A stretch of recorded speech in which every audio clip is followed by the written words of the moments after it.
Bunyog, bunyog, halikan na kasama ka.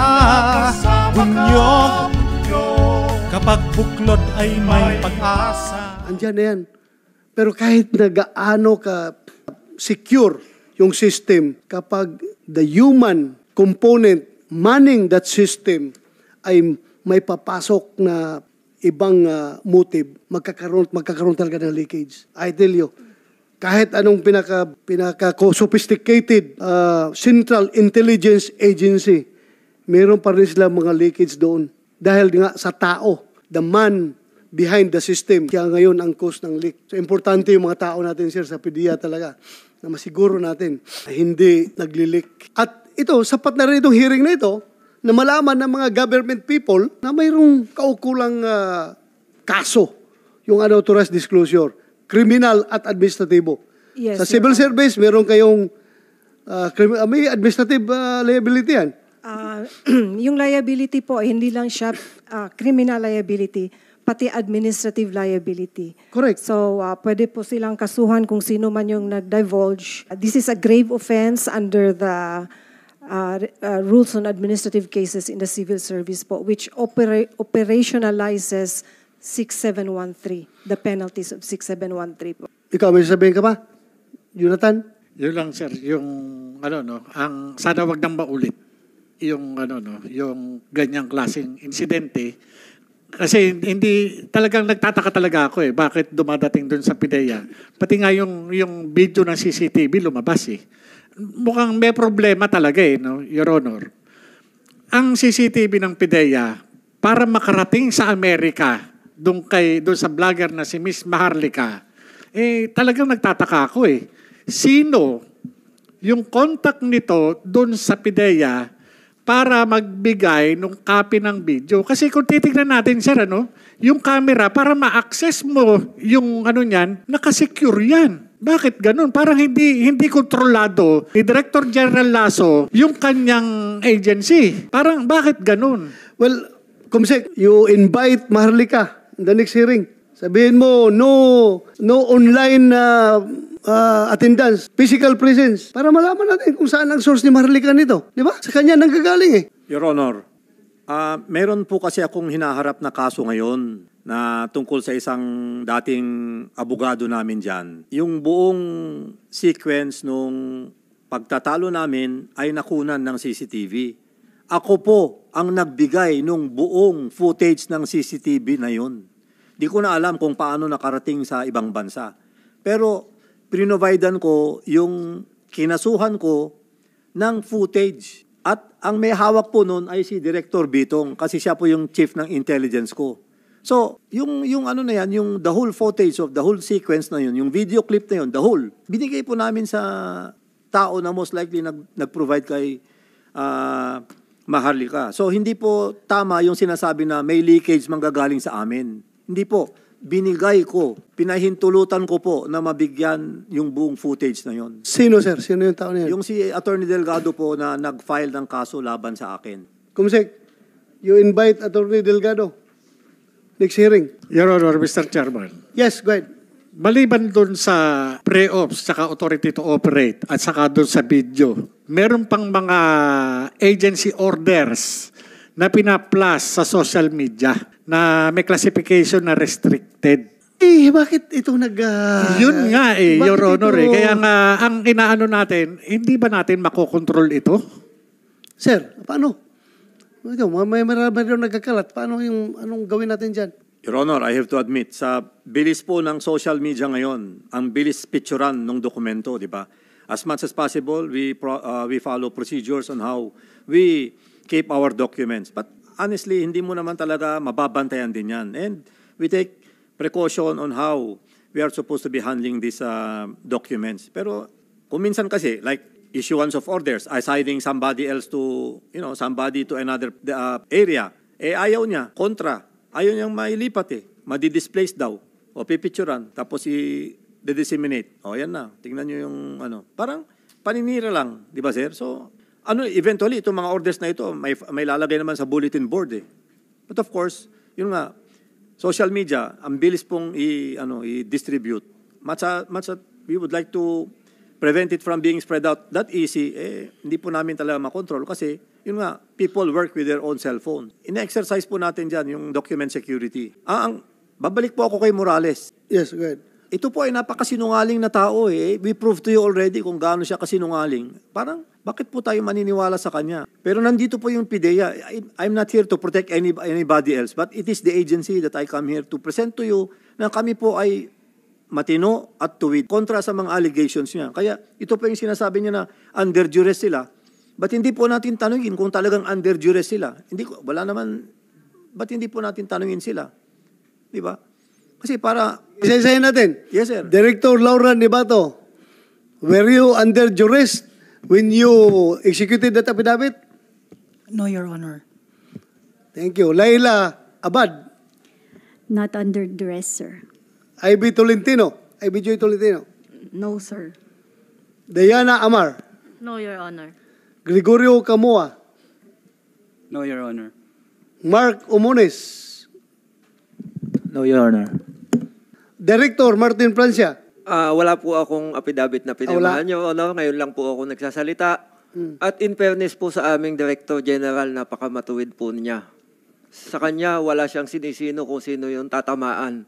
Pero ni minsan hindi niya po kami pinilit. Wala pong ganun, Your Honor. Thank you. Thank you for that information. Ako naman, kung alam ko na hindi katotohanan yan, kahit sino ka pang tao na mag-influence sa akin na mag-execute ako pinabit, never ako talaga mag-execute. Dahil ginanon mo yan Di ba? Under oath mo yan. Alangan naman, bibinta mo yung sarili mo. Pero yung nga lang, wala kayo nung Sabado na yon, nung sinasabi ni Jonathan na kausap niya yung confidential informant. Yung apat nagsabi na wala. Kayo itong mga lalaki, nandoon ka nung time na yon? Your Honor. Wala ka. Mark Omones. Wala rin po yun. So, what would be the effect of your affidavit na deny ninyo na nangyari yan doon sa loob ng PIDEA? Pero wala kayo nung araw na yon. Anyway, what is important is hindi kayo in-influensya ni Director Lasso na mag-execute ng affidavit. Tatanda na yung serbisyo. Kaya pa kayong influensyahan. Director Bitong, you want to say something? Yes, go ahead. Yes, sir. Gusto ko lang pong ipaliwanag, sir, na as the Director of Intelligence Service, all of these confidential documents should have been under my custody.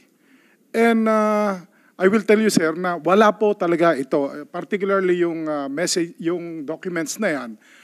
Pero possibly, baka may ibang may hawak sa labas ng PIDEA. Yun nga. Hindi ako nagdududa sa inyo when you say wala. Sinabi ng director nyo na wala. Kayo lahat nagsabi na wala. Wala talaga. Alangan naman magpupumilit ako na nasa inyo ito kung wala ito. Pero yun din, hindi ko rin pwedeng i-snub, hindi ko rin pwedeng i-deny na andyan yung naka-plus kanina ba? Naka-plus kanina. Nandiyan talaga existence nung papel na yan at saka yung gumawa, inamin na siyang gumawa. Ang problema lang yan, ang tanong natin kung sinong may position, actual position yan at nag-leak doon sa labas. Yun lang ating pinakatanong ngayon. Hindi ako nagdududa sa inyo when you say wala. General Lasso is a man of courage, integrity, and loyalty. Siguro, pareho kaming pinanggalingan ng PMA at hindi siya pwede magsinungaling sa akin. At ako rin, hindi ako pwede magsinungaling sa kanya. Para matutunaw yung aming kaluluwa sa impyerno niyan kung magsinungaling ako sa aking kapwa PMAR. Pero yung nga lang, hindi ko rin pwedeng i-deny yung lumabas na papel. Andyan man talaga, existing. Kasulat pa nga yung inyong mga sasakyan, di ba? Sasakyan ni Francia. Andyan lahat nakalagay. At saka yung gumawa mismo, nandito nga sa harapan natin, nagsasabi na talagang meron siyang kausap na tao na nagbigay ng impormasyon.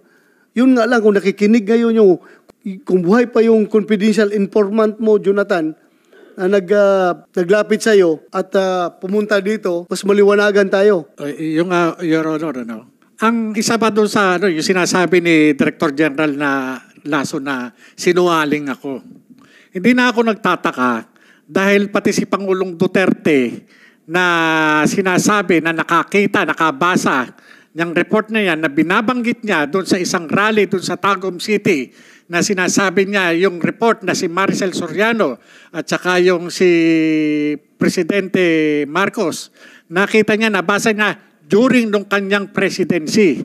Ibig sabihin, kung yung presidente, kinukumpirma niya na meron siyang nabasang report, may nakita siyang report, Ibig sabihin, na-brief siya, nagkaroon siya ng intelligence brief patungkol dun sa report na yun. 2016 to 2022 si Pangulong Duterte. Paano nangyari na i-deny na nila Gerald Lasso na hindi nag-exist yung dokumento na yun? Samantalang sinasabi ni Pangulong Duterte, dating Pangulong Duterte, na meron siyang nakita, ipinakita sa kanya. Pinakita ng PDEA? Sino nagpakita? Your Honor, Bisaya po kasi yung kanyang salita during nung rally. Pero binabanggit niya po yung pangalan ni Maricel Soriano, ni Presidente, yung patungkol dyan sa na yan. Kaya Anyway, dapat i-re-raid ng PDEA. Yun po yung sinasabi niya. Bitong, ilang taong ka ng intelligence officer dyan? Matagal na po ako sa intelligence, sir, pero sa PDEA, sir, more than a year pa lang, sir. January 2023. Intelligence, saan ka? I was a retired general of the armed forces, sir. And Alpha Company ako, sir. Ako nagmamasid sa'yo nung... Ikaw pala si General. Sorry. Yes, Sorry. Matanda na tayo. Hindi kita na-identify kagad.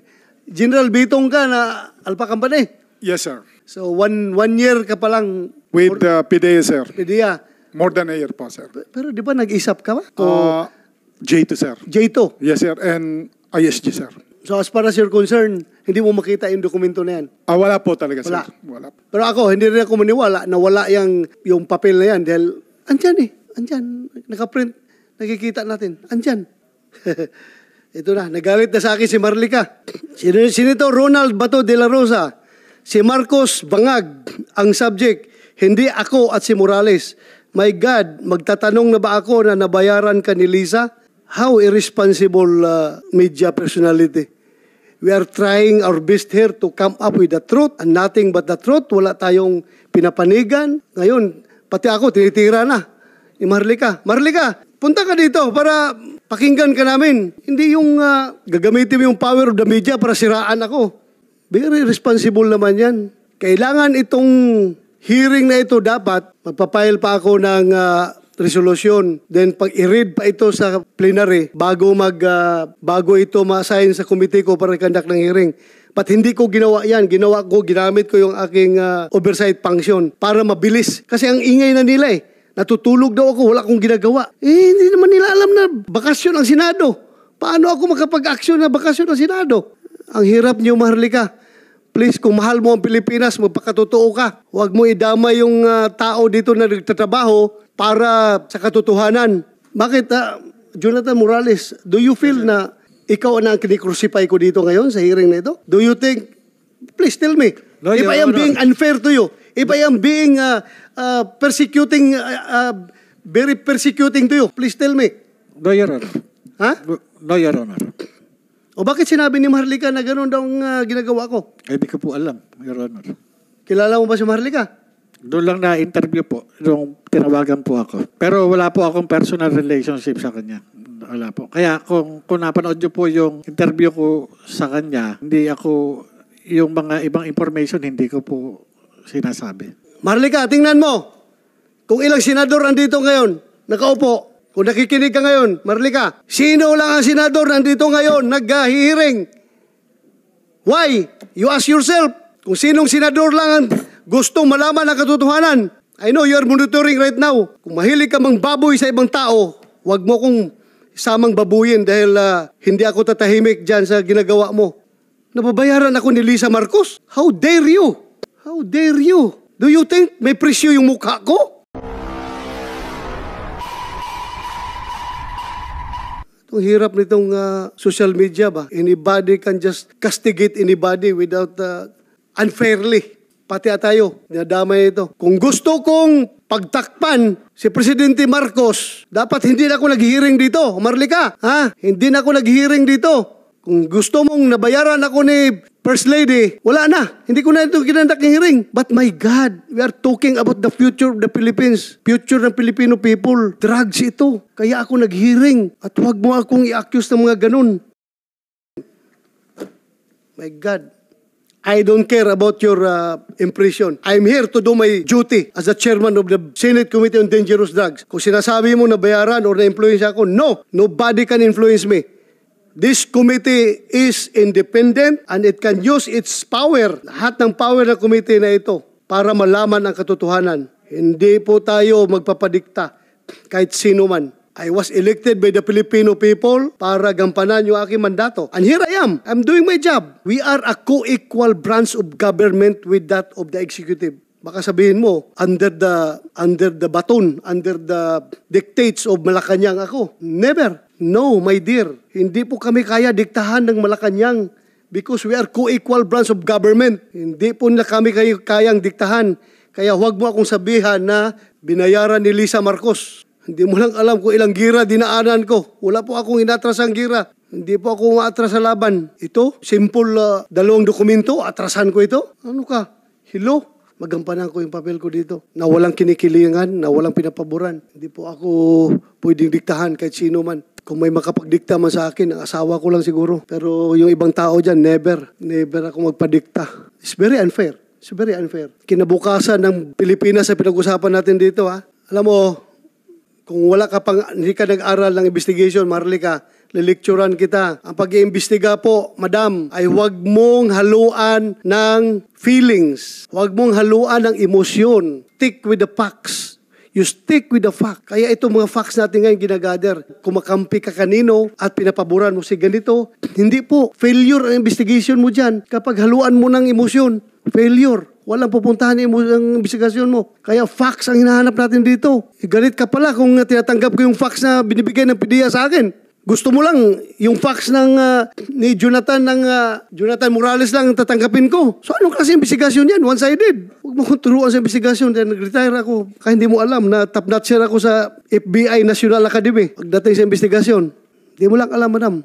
Sige, we will set another hearing. Kumsek, kailan natin? Ha? 7. May 7. Ha? Tuesday. We will invite Maharlika. Sabihin mo, physical presence niya. Kailangan dito. At saka yung iba. Sino pa yung mga imbitahan natin? Paquito Ochoa, dati Executive Secretary. Dave, ha? Curioso. And please tell them that their presence, napaka-importante ito, ha? Their presence is very much highly needed. Kung kinakailangan, I will issue PINA for them to comply with that order. At kung hindi, we will issue warrant of arrest against them kung ayaw na pumunta dito. Jonathan, am I being unfair to you in handling this investigation? Please tell me. Your Honor, wala po akong kinalaman doon sa anumang pahayag ni nung vlogger na si Maharlika patungkol po sa inyo. Ako po ay nandito, sumasagot po ako sa mga katanungan at ako ay ginagalang at irerespeto ko po yung inyong kapulungan. Thank you. Sir, I am being unfair with you, PDEA, in this investigation. No, Your Honor. Civil Service, am I being unfair to anybody here in my conduct of the investigation? I think not, Your Honor. I think you have been very fair in hearing both sides po. So, from here, deadlock muna tayo, as of now. Bunyog, bunyog, halikan na kasama ka. Bunyog, kapag buklod ay may pag-asa. Luzon, Visayas, Mindanao, isa ang pananaw. Sa bagong Pilipinas ang bunyog isisigaw. Bunyog, bunyog.